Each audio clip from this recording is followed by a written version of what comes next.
Бийиктау районының Соя ауылы. Құрбан гаете җиткәндә Татарстан халкы бирегә еш килә, чөнки авылның җиде хуҗалыгында сарыкчылык белән шөгыльләнәләр.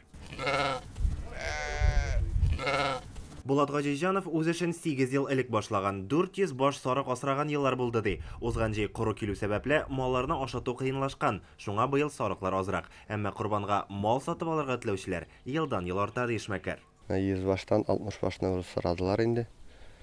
Шуларны Алла берсе башкарып чыгаргай.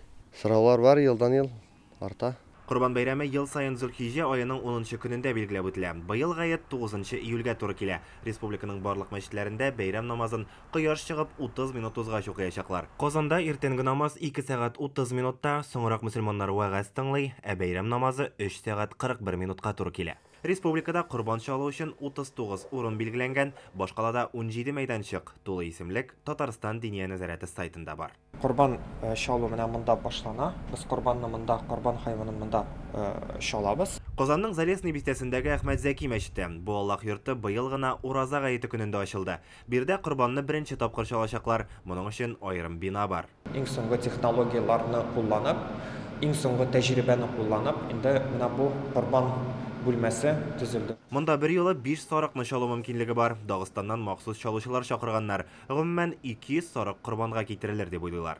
Тәҗрибәбез булмаса да, без аны иң югары дәрәҗәдә үткәрмәкче булабыз. Әзерлек бара, шу хәзерге вакытта заказларны без кабул итәбез. Шәригать буенча сарыкларны корбан гаетеннән соң тагын 2 көн дәвамында чалырга була. Быел бер сарыкның уртача бәясе 10 мең сум, ә нисап күләме 32 мең сум. Ягъни мөселман кешесенең артык 32 мең сум акчасы булса, корбан чалу мәҗбүри санала. Әлбәттә, бурычлары булмаган очракта. 2 ел дәвамында без шикләүләр кысаларында булдык.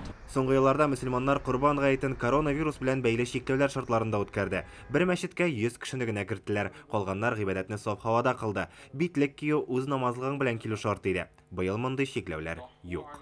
Әмма шуңа карамастан онтырга ярамый.